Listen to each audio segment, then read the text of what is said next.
She's got the scoop, community and entertainment. She's in the loop. Every smile a burst of velvet light. Through the screen she shines so bright. With the laughs and tales that weave tonight.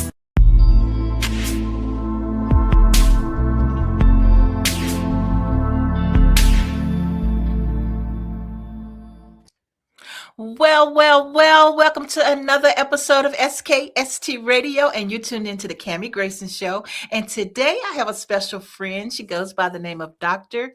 Tiffany Renée Jackson. Yes. Welcome, Dr. Tiffany Renée Jackson. Thank you. How are you? I'm doing fantastic. Thank God. I'm doing great.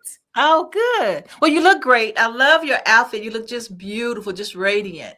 Thank you, Kami. Thank you so much. I appreciate that. Well, girl, you got a busy resume. I mean, you're into music and all. Just tell us who you are and what you do. Well, okay. So first of all, thank you so much for sharing space with me on your platform. It's really a privilege, and I thank you for that. Absolutely. Absolutely. Thank you. So there's so much to share. Well, first, I was born in Philadelphia, but raised in New Haven, Connecticut. So I'm a Connecticut girl. Okay. Yes. Was raised in the church. So, of course, music and the arts were very prominent in my church growing up, as well as in school. I was always a part of anything that was either sport related or music related. I have an undergrad degree from the University of Michigan, and I have a master's of music from Yale University. And I have my doctorate degree from the University of Connecticut, have a doctorate of musical art. And in my studies, it covered things like music theory, languages, vocal pedagogy, all things. I'm an opera singer, but I also sing jazz, and I teach all of the genres because I have students who have many diverse interests in music and vocals and things of that nature. But what I do ultimately is I inspire through music. Is really what I love it. I love it. Well, Yeah. girl, I love opera. I love musicals, so I can hit you with a high pitch real quick. And so so I love it. So is your voice trained for opera? Oh, for sure. For sure. I started taking voice lessons at 11 years old in New Haven, Connecticut. And that's when I was introduced to Italian arias and Italian composers like Caccini, Pergolesi, Giordano. Oh, wow. Yeah. And I was exposed, even though I grew up in the inner city, I was interested in learning things that were outside of my comfort zone. Culture. Yeah, I love it. And culture. And so, yes, I'm highly trained. And like I said, I have so many accreditations based on my interest in music and as an opera singer. I actually studied with the first African-American tenor to sing at the Metropolitan Opera. His name is George Shirley. Oh, wow. Yes. That is amazing. Yes. I'm looking at you and I'm thinking, can I even envision you on the stage with your opera career? It's just, it's just so much fun just to see that, it coming from the stomach, the diaphragm, just coming out. I love it. You just don't look the part. You just don't. You look too glamorous to be an opera singer. Oh, really? Oh, listen. Well, you got to meet some of my friends. Oh my goodness. I'm going to throw some names out there so we can, your audience will look their names up. There's this South African phenomenal soprano named Pretty Yende. Wow. And my friend Nicole Heaston, who's a phenomenal opera singer. My friend Marsha Thompson. You name it. There are many phenomenal and glamorous Black women out here singing classical music and opera. Yeah. Wow. Oh, for sure. You just get that stereotyped, I guess, For And sure. that to me, looking at you, I know you're a Yale professor and all this stuff, but me looking at you, I can see the jazz singer. Oh, in you. yes. I can see that, Oh, yes. But the opera, oh my goodness. Oh, yeah. I would love to see a clip of you or hear a clip of you singing opera. I would think that would make my day. That would Well, make my day. I'll hit a little note for you a little bit later if you'd like to. I'll sing Oh, some I would love that. I would great. absolutely love that. Okay, so let's go back. Let's go back. I took over your story. Oh, I'm that's okay. just I so love it. excited about everything. So, okay, so now you went to school. What pushed you into this genre of music? What pushed you into going to school for music? For opera. Well, exposure, to be quite honest. I mean, like I said, I grew up in the church and all of the sisters could sing. So it was a Mm, very integral part of my life growing up in church. The sisters could sing down. So that was culturally just a part of me. But my mom told me when I came home from nursery school one day and I was singing, Twinkle, Twinkle, Little Star, she said, I think that baby can hold a note. I think. So my mother, she said from a young age, I could hold tunes and sing in tune. And it was just something I was blessed to do, but it wasn't developed until I took my first voice lesson at 11 wow. years old. So it's the exposure, like you said. I'm not the typical opera singer, but in my circles, I'm not unusual. There are many of us out here doing wonderful things in the classical space. So, for me, it's really about exposure. Once you're exposed, because it's hard to be what you can't see. Hmm. And see, that exposure is what allowed me to think like, oh, I can sing classical music and still be my whole Black self. I can be a Yeah. Black woman and be from where I'm from and sing this style of music. So that's how it started for me, is exposure and taking voice lessons very young. I love it. I love Yeah. it. Because I'm well versed, but like I love musicals. Yes. You I do barely too. can find Yeah. African American people who actually like musicals. Yes. They Yes. will go to stage plays, Yeah.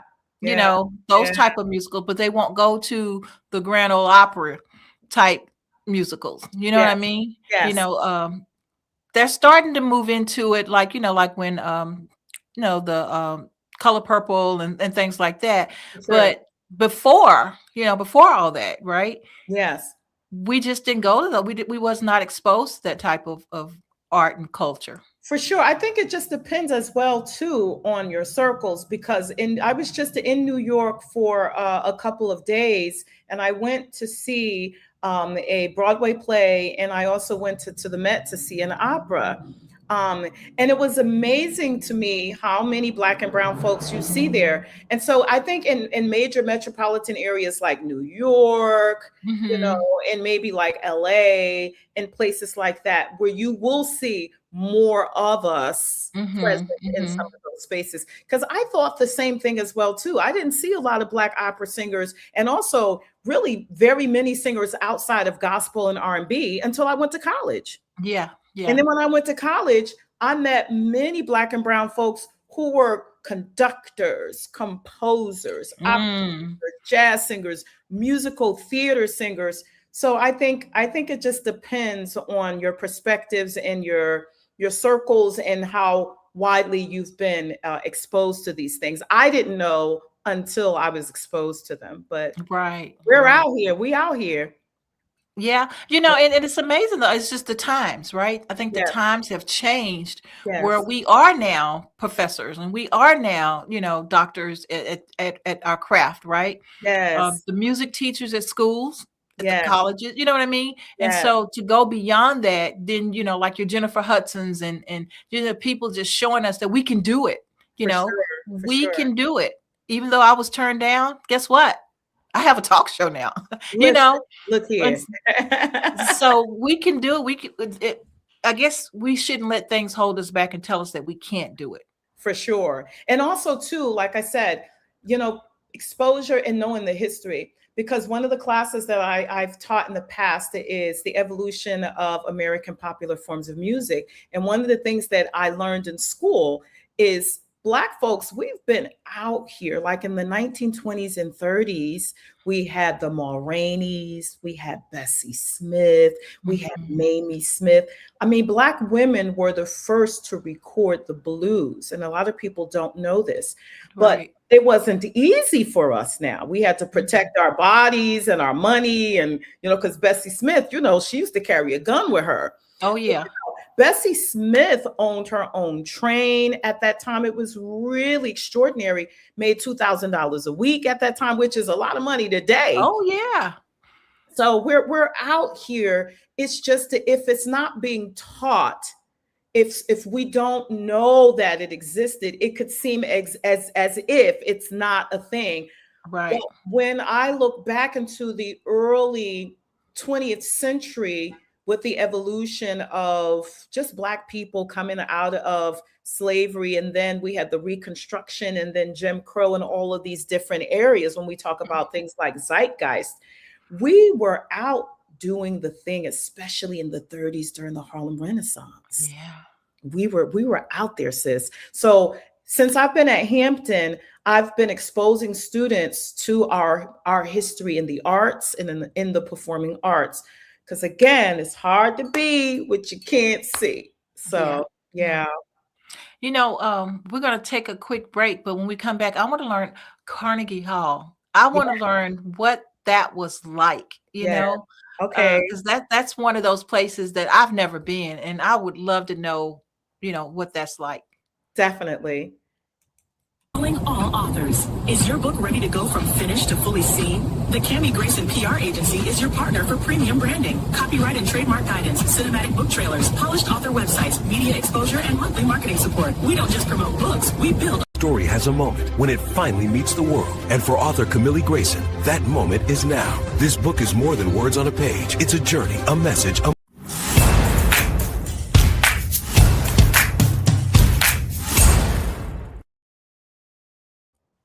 Okay, if you just tuned in, you haven't tuned in too late. You tuned in to the Kami Grayson Show, and I have a very special guest who's with me today. She goes by the name of Dr. Tiffany Renée Jackson. Yeah. So Dr. Tiffany Renée Jackson was just telling us all about her adventures and her music, and oh my gosh, this lady has a plethora of skills. And so part of her resume here, she mentions Carnegie Hall. I want to know what is that like? Wow.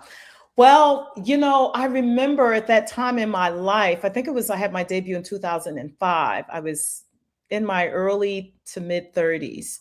And I was going through a change in my life where all of my formal training was done. And now I'm out here. I'm like, okay, now it's just me. I'm not in the opera house. I'm not in my training, spaces. I'm not in school anymore. And I just signed with a New York agent at the time. Oh, wow. Right. And so when I signed with her, then I started to get more exposure in the States, because prior to that, I was singing all over Europe, and her name was Judith Liegner. God bless her soul. She's passed away now. But I remember going to the audition, and when I got the call, I was like, what? My first thing was like, what am I going to wear? What am I going to wear? That's a women thing, huh?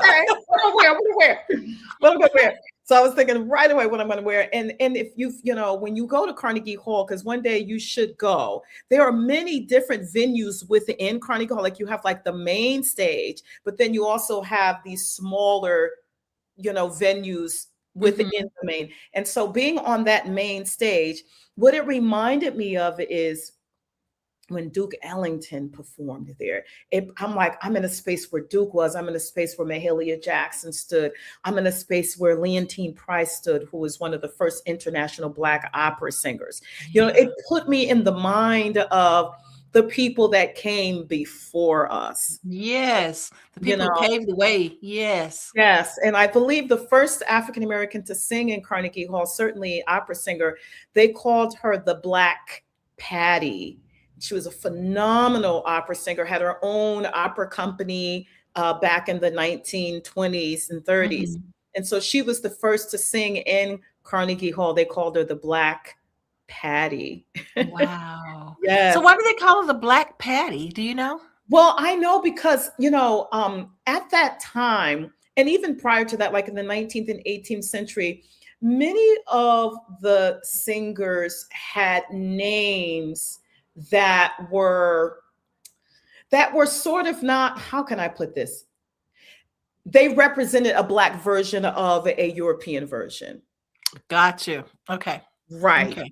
I Right. think Dream Girls when you said that. Yes. Yeah. Okay. Exactly. Yes. Yes. Yes. They become sort of like that white version of, the Black version of a white version. Yeah. And it's just, when I think about these things, it again reminds me of the shoulders that I stand on. Mhm. That's what it reminds me of. And it puts me in a very humble mind, in a humble space. Because when it comes to opera, the most, I would say, important opera house and major opera house in the world is the Metropolitan Opera, and it's in New York City. Mhm. And they did not allow Black folks to sing there until Marian Anderson had her debut there. Now, Marian Anderson was an African-American contralto, beautiful voice, who was Mm. known for standing on the steps of the Lincoln Memorial because she was not allowed to sing in Constitution Hall in Washington, D.C. So she Wow. stood on the steps of the Lincoln Memorial with her floor-length mink singing My Country 'Tis of Thee. She was the first Black person to sing at the Met. And I want to say it was sometime in the 1940s. She was beyond her prime, right? But so the Mhm. greatest opera house at one point was a segregated space. So Wow. prior to that, Black folks had to either go to Europe to sing, or they had to sing concert music. So the Mm. Black Patty is also known as Sissy Aretta Jones was her name. Her birth name was Sissy Aretta Jones. And she created her own opera house and her own company because she was not allowed to sing in the opera houses in the United States. Wow. Right. Mhm. So yeah, that's what I think about when I think about Carnegie Hall, is I think about those people upon whose shoulders I stand. Wow, that's Yeah, amazing. It's yeah. amazing. I'm so proud of you. I'm so proud that you are out there doing what you do, making us feel good that we do have a spot, in that world, and Yes. it's so good. I mean, it's the people that you're training, right? Your students, Yes. you're preparing them to be the next generation of you. And Yes. so I just think that's amazing that you're able to do that and you actually pursued and kept going. So with that being said, I want to talk about support. Yes. What type of support did you have through your journey? Through my journey, I will tell you that my mom is my hero. If I talk about her too much, I'll start to sob. My mother, who is still with us, my mother is going to be 78 years old. But if it wasn't for that Black woman, because my Mm. mom grew up in Jim Crow South, my mother's father was a sharecropper. So my mother picked cotton. See, a lot of times when people think about chattel slavery and slavery, they think about the 18th century, the 19th century. No, my grandfather worked a plantation in the 20th century during my mother's lifetime. So my mother is my hero because she couldn't go to school and she couldn't do the things that, I was given the opportunity to do. She preached education. She's like, y'all Mm. going to school. Y'all, I don't know where y'all going, but I know y'all going to college. So my Mhm. mother preached education. My mother is self-taught when it comes to things like etiquette, how to present yourself, how to be respectable. My mother took us to church. My mother is that support base. And still to this day, the decisions that I make, I'm like, oh, my mother will not like that. Like, oh, mommy would like that. My mother is that person, and not even in a generic way. Well, most people will say, like, yeah, my mother. But no, my mom, my mother, she made so many sacrifices for me to be where I am, for my mother to have an eighth grade education and for me to have a doctorate degree. It makes me want to weep, you know, Wow. Yeah. because Yeah. again, without those examples, that humbles me, because for me, yeah, I'll talk about my credentials all day, but what's most important to me are those relationships that I Mm. have with my mom. she's that main support for me. And of course, there were people in the community who supported me in New Haven, Connecticut, because, you know, here you got this Black girl raised in the projects singing opera. Like, what? You know, I mean, you know, even lots of like white people supported me, and they were donors, they were benefactors. They bought my recital dresses and gowns. And, you know, I had the support in part because what I chose to do was unique. I know that it's the fact that I'm an opera singer, and that opera was my first choice in terms of a genre, that it made people more interested in supporting me. Yeah. I You can know? see that. Yeah, that my mama is it. And of course, God, you know, I mean, that's my center right there. You know, Yes. as a matter of fact, I've been doing some fasting until 6 p.m., been drinking all fluids all day and eating solids after 6. I'm sharing that with your audience because I want to talk about how important it is for us to take care of our spiritual, emotional, and psychological selves, especially in these days and times. It's a lot going on, and people are feeling very heavy and down and depressed and all of that. So, you know, I come against all of that mess. So I've been, you know, kind of turning the plate down all week, eating at 6 o'clock, and I feel good. That's good. Well, you look good. You look great. I don't look like I'm hungry, right? And I am. No, But no, you don't look like you're hungry. I'm starving. But, you know, to God be the glory. You know, sometimes you got to make those sacrifices, because spiritually right now, I'm like, I got to get endowed because there's too much mess happening around me. And I have some important things coming up in my life.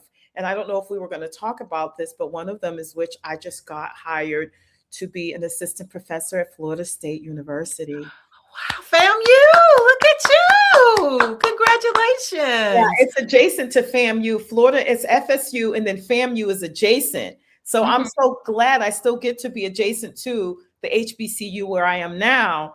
Oh, wow. But FSU is definitely a PWI every day, all day. But this is a wonderful opportunity for me. I'm sad because I love my students at Hampton and we've bonded, and but I let my students know that, you know, I'm leaving Hampton, but I'm not leaving you.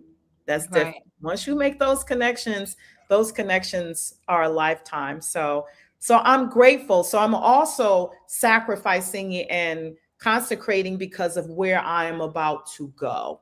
Wow. Congratulations. Thank See, like I said, I'm proud of you. I mean, it is so amazing that to see a woman like you who look like us actually living those dreams and making it happen. And so it took you, and like you said, the shoulders that you were standing on to get you there, right? Yes. And so, you know, hand up, you know, give people a hand up, and that's wonderful. Absolutely wonderful. And now your shoulders, you know, people stand on yours, and now students are standing on mine. And, you know, that's why it's important for us to be about that business, because it's harder now than it was when I was younger, you know, because there are so many distractions now for young people, you know, in the arts. One of the things that I am doing to bridge the gap a bit, and I think about maybe 16 or 17 Hampton students are participating. I started a program called the Paris Performance Experience. So I and it's 2 weeks, two intensive weeks of study in France. It's a performing arts festival. And I designed the program, and it's been like a labor of love, but it hasn't been easy. I built my own website, and I'm partnering with a French artist who is wonderful. His name is Kees Rowinga. And and we're bringing a total of over about maybe 50 something students to be in residence to study the performing arts. Phenomenal instructors are coming. Avery Wilson, who is a friend of mine, is coming to work with a few of the students. There's going to be classical, jazz, gospel. I'm going to be doing a series on the business of music. So I'm really proud about, you know, doing this program. It's called the Paris Performance Experience. I love it. Absolutely love it. Well, I know before we go, I'm supposed to get a little tidbit of the song, and but I do want some words of wisdom before we do that. So Definitely. do you, All do you right. have any words of wisdom? I do have some words of wisdom. Balance, balance, mind, our body, our spirits. It's important to find that balance. And I think more importantly, spiritually these days, we really have to come into ourselves. And I'm not talking about this from a religious standpoint. I'm just saying that it's hard to love someone or something if you don't love yourself. And so Wow. for me, self love and self actualization is about connecting within. Mm-hmm. And when we learn how to really live with ourselves, by ourselves, unto ourselves, then we can love better. And we're more adept at saying, no, I don't want that. And yes, I want that. And no, I don't want that. Mm-hmm. But I would say just spiritual and physical health and wellness is 100% what we should be focusing on while all of this turmoil is going on around us. We have to stand. We have to Yeah. stand. Yeah. Yes. I love it. I love it. Yeah. Now it's song time. Yes. So I can sing all kinds of different things. I sing Okay. opera, but I'm going to sing a bit of a classical piece. And I think it'll be apropos for me to sing the very first classical song I learned when I was 11 years old. Okay. I'll just sing a little snippet of that. Okay. Take a little bit, sip of my tea.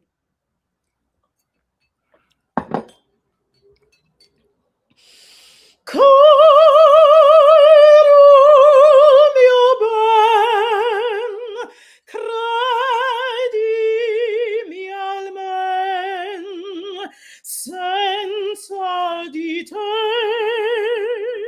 languisce il cor, caro mio ben, credimi almen, senza di te